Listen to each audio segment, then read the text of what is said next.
Assalomu alaykum hammaga. Mani endi kuzatayotganlar, o'zimni tanishtiraman. Men ismim Dilafruz va men turizm bo'yicha mutaxassis. Mana Instagram va Facebookda stranичкаларым bor va yetarlicha подписчикларым ham bor. Yana ko'payishyapti подписчикларым. YouTube'da ham men o'zimni kanalimni ochganman. Nima uchun? Chunki Instagram va Facebookda vaqt davomiyligi chegaralangan va men o'sha davlatlar haqida fikrlarimni to'liq ayta olmayman vaqti hisobiga. Men turizm sohasida ishlaganligim uchun tabiiyki men ko'p davlatlarda sayohatda bo'laman, har xil davlatlarda va menga yoqadi o'sha har bitta borib kelgan davlatim haqida fikr bildirish, fikrlarimni to'liq aytish.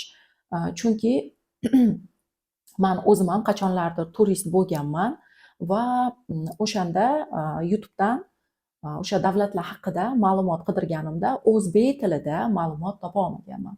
Shu sababli men o'zbek tilida to'liq mutaxassis sifatida har bitta chiqqan davlatim haqida ma'lumot berish uchun bu kanalni ochganman. Va bugungi videoyim bu chet eldagi sanatoriyalar haqida.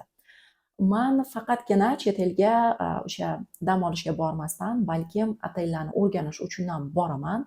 Bu o'zbekchasiga mehmonxonalarni deylik. Chunki men otel deb doim gapirganligim uchun bu menga odat bo'lib qolgan. O'sha otellarni o'rgangani ham boraman va shular ichida sanatoriyalar ham bor. Chet eldagi sanatoriyalar deyilganda, masalan, o'sha sotuvda reklama qilganimizda ko'pchilik o'ylaydiki, sanatoriyalar bu o'sha SSSR davridan qolib ketgan eski qanaqadir qorong'u xonalar deb tushunishadi. Yo'q, hurmatli kuzatuvchilar va sayohatchilar, unaqa emas. Hozir sanatoriyalar ancha o'zgargan, ya'ni sanatoriyalar hozir mehmonxona darajasida. Ya'ni har bitta sanatoriyamiz 5 yulduzli bizda.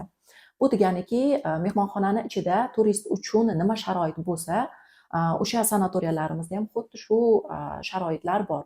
Bunga faqatgina plyus bo'ladi, davolanish qo'shiladi. Ya'ni otellarning ichida nima sharoitlar bor turistlar uchun? Ovqatlanish birinchi deylik, shvedskiy stol. Ikkinchidan basseynlar, yana hammomlar.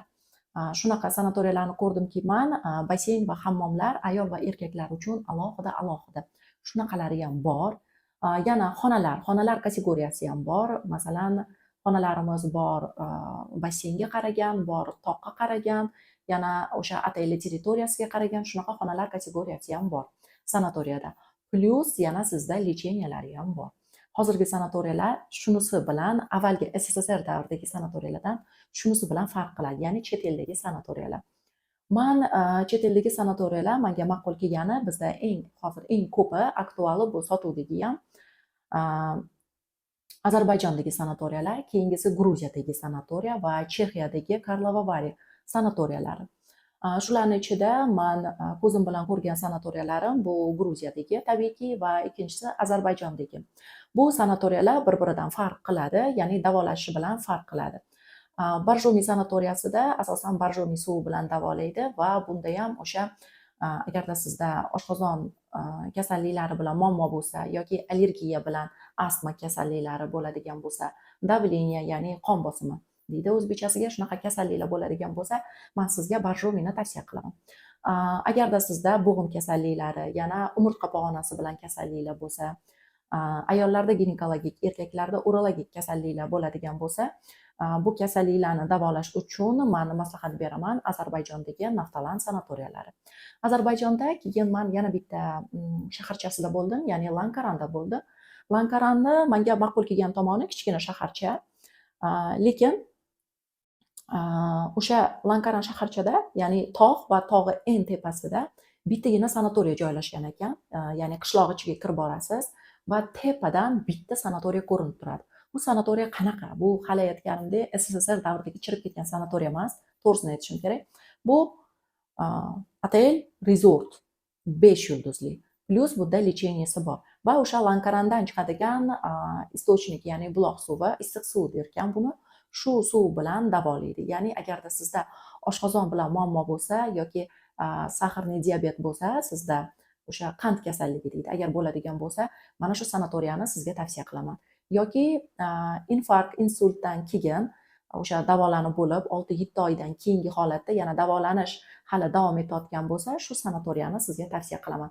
Chunki bu yoqda man bir narsani bildim, Naftalan bilan Lankaranda agarda sizda давление bo'ladigan bo'lsa, ya'ni yuqori qon bosimi bo'ladigan bo'lsa, bu sizga ta'sir qilmaydi. Umuman o'ynamaydi. Chunki men o'zimda o'sha sezdim, ko'rdim buni. Yo'q, bunaqa holat bo'lmadi, o'zgarish bo'lmadi. Shuning uchun men давлением borsam bo'ladimi deb so'ragan o'sha turistlar uchun men bemalol Lankaranni tavsiya qilaman. Shunaqa, hurmatli kuzatuvchilar. Va men oxirgisida aytaman sizga, shu joyni aytish esimdan chiqdi. Men hali aytganimdek turizm sohasida mutaxassis va Emosha Travel asoschisi. Shunaqa, hurmatli kuzatuvchilar, yana hali boshqa davlatlar haqida ham yana informatsiyalar berib boraman o'zbek tilida. Albatta gapimda ruscha ham aralash bo'ladi, lekin men harakat qilaman sizga o'zbek tilida to'liq yetkazib berishga.